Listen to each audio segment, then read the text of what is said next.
Kantor Pelayanan Perbendaharaan Negara atau KPPN Batu Raja menyerahkan daftar isian pelaksanaan anggaran atau DIPA tahun anggaran 2023 kepada Satuan Kerja di Okuraya Senin 19 Desember 2022. Penyerahan DIPA tersebut dipusatkan di Aula KPPN Batu Raja yang dilakukan secara simbolis oleh penjabat Bupati Oku Haji Teddy Milwansa SSTP MMMPD didampingi Kepala Kantor KPPN Batu Raja Tri Widiono.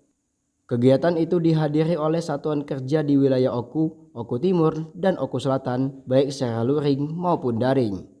Penjabat Bupati Oku Haji Teddy Milwansa SSTP MMMPD dalam sambutannya mengatakan, APBN tahun anggaran 2023 diarahkan untuk meningkatkan produktivitas nasional dan menjaga keberlanjutan keuangan negara di tengah ketidakpastian perekonomian global, dengan tetap mengoptimalkan peran APBN sebagai instrumen untuk melindungi masyarakat.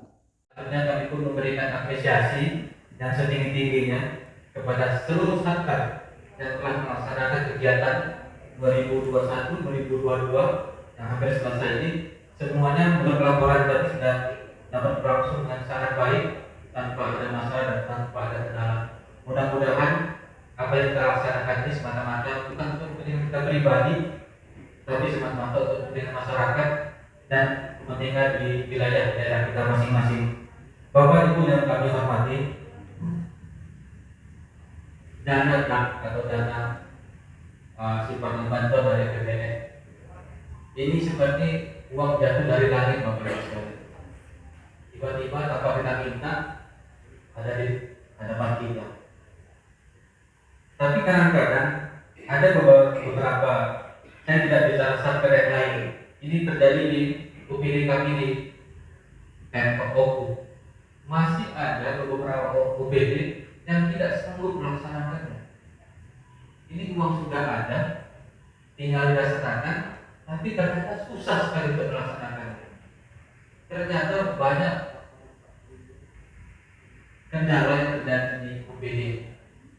Salah satunya ada kegagalan dari para PA dan PPTK karena ketakutan, karena kekhawatiran yang berlebihan, sehingga mereka tidak bisa melaksanakan itu. Dan ada juga yang beberapa alasan keterlambatan lelang atau tendernya. Ini kan satu hal yang menurut kami merugikan diri kita sendiri. Orang sudah memberikan kepercayaan dengan anggaran yang luar biasa, tapi kita tidak bisa melaksanakannya. Kalau soal takut dan khawatir, kita semua takut dan khawatir. Siapa yang tidak khawatir sekarang? Namun apabila kita menjalankannya dengan sebaik-baiknya, berpegang pada aturan dan ketentuan, tidak ada marah, tidak ada pik-pik, kenapa harus takut? Niatkan ini memang untuk kepentingan masyarakat. Kalau kita tidak menjalankannya, maka kita tidak tidak berpihak kepada masyarakat. Nah, untuk itu kami minta kepada teman-teman para satker, tolong laksanakan ini dengan sebaik-baiknya, tepat penggunaan, tepat sasaran, tepat waktu, namun tetap berlandaskan transparansi, akuntabel, dan tanggung jawab. Karena setiap rupiah, sen dari pagudi yang Bapak Ibu terima itu ada pertanggungjawabannya, bukan hanya pertanggungjawaban kepada masyarakat, kepada pemerintah, namun yang lebih penting lagi tanggung jawab terhadap Tuhan yang Maha Esa. Nah, ini yang mungkin baru kita sadari bersama. Bapak Ibu yang kami hormati, selanjutnya bahwa APBN 2023 ini dirancang agar mampu bertahan menghadapi dinamika gejolak ekonomi global. Di tengah masa pandemi Covid yang luar biasa, hampir 3 tahun ini kita tidak bisa berbuat maksimal di pendidikan, kesehatan, ekonomi, sosial, budaya, semua terdampak Covid ini. Sehingga kita bisa harus melakukan upaya-upaya langkah-langkah mitigasi dan terobosan sekaligus inovasi untuk dapat melanjutkan pembangunan di tengah pandemi ini. Nah, untuk itu ada 5 fokus di bidang prioritas untuk kali ini. Yang pertama, bidang pendidikan untuk meningkatkan kualitas SDM Indonesia yang berdaya saing dan mampu beradaptasi pasca pandemi. Yang kedua di bidang kesehatan untuk meningkatkan pelayanan kesehatan menuju cakupan kesehatan semesta. Yang ketiga bidang perlindungan sosial untuk mempercepat penurunan kemiskinan termasuk stunting, peningkatan kesejahteraan dan pembangunan SDM jangka panjang. Keempat bidang infrastruktur ini untuk pembangunan infrastruktur prioritas yang mendukung transformasi ekonomi dan sentra pertumbuhan baru termasuk UMKM di dalamnya. Yang terakhir bidang pangan untuk meningkatkan ketersediaan, akses dan kualitas pangan. Apalagi sekarang Bapak Gubernur Bapak Haji Ahmad Heru sudah menggalakkan program gerakan sumsel mandiri pangan. Ini dalam rangka upaya untuk mewujudkan kemandirian pangan yang ada di Sumatera Selatan ini.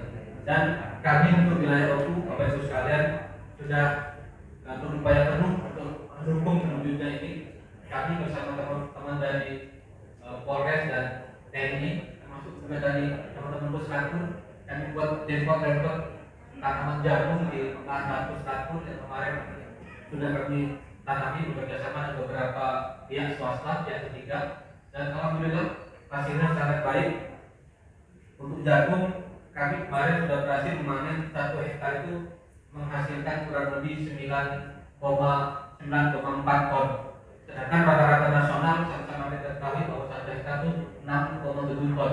Jadi kami jauh di atas rata-rata nasional. Dan mudah-mudahan ini bisa kami terus kembangkan kepada masyarakat, bukan hanya di wilayah Oku saja, termasuk kami sudah bekerja sama dengan pihak Tembak Oku Selatan, dengan Bapak Kumpuli, Pak Dandim, kami juga membangun templot di Oku Selatan. Dan mudah-mudahan apa yang kita lakukan ini tidak bukan dan tidak lain adalah untuk memajukan dan mensejahterakan masyarakat, terutama di masyarakat di wilayah kita masing-masing. Kepala KPPN Batu Raja Tri Widiono dalam laporannya menyampaikan APBN tahun 2023 yang telah disahkan dalam Undang-Undang Nomor 28 Tahun 2022 direncanakan sebesar 3.061,1 triliun rupiah. Angka itu terbagi menjadi belanja pusat sebesar 2.246 triliun rupiah dan anggaran transfer ke daerah sebesar 814,7 triliun rupiah. Pada hari ini, tiba dan alokasi transfer ke daerah 2003 Lingkup KPPN Batu Raja akan diserahkan kepada 67 satuan kerja, di mana 34 satuan kerja hadir secara luring dan sisanya kita undang secara daring. Mohon maaf sekali lagi untuk tidak bisa mengundang seluruh peserta secara luring karena keterbatasan nomor. APBN 2023 yang telah disahkan ke dalam Undang-Undang Nomor 28 Tahun 2022 direncanakan sebesar 3.061 triliun. APBN 2023 terbagi ke dalam anggaran belanja pusat sebesar 2.246 triliun dan anggaran transfer ke daerah sebesar 814 triliun. APBN 2023 mendukung berbagai bidang pembangunan fokus untuk human capital, physical capital, dan antisipasi ketidakpastian dengan mengalokasikan anggaran pendidikan sebesar 612,2 triliun, kesehatan sebesar 178,7 triliun, perlindungan sosial sebesar 476 triliun, infrastruktur sebesar 392,1 triliun, ketahanan pangan sebesar 104,2 triliun, dan ketahanan energi sebesar 341,3 triliun. Alokasi APBN 2023 yang disalurkan melalui KPPN Batu Raja untuk wilayah Oku Raya sebesar 4,5 triliun, meningkat 2,8 triliun dari APBN 2022 sebesar 1,6 triliun. Anggaran belanja pusat sebesar 681 miliar yang terbagi ke dalam 67 satuan kerja. Alokasi belanja pusat naik sebesar 106 miliar dibandingkan tahun 2022 sebesar 575 miliar. Sedangkan anggaran transfer ke daerah yang dikelola sebesar 3,8 triliun yang terbagi untuk Kabupaten Oku sebesar 1,13 triliun, Kabupaten Oku Timur sebesar 1,53 triliun, dan Kabupaten Oku Selatan sebesar 1,16 triliun. Anggaran transfer ke daerah tersebut sudah termasuk alokasi anggaran dana bagi hasil dan dana alokasi umum, baik sudah hibah daerah, intensif daerah, serta dana transfer yang selama ini kami salurkan ke KPPN, yaitu dana alokasi khusus fisik dan non fisik serta dana desa. Dari Batu Raja, Apriansyah, KBI TV melaporkan.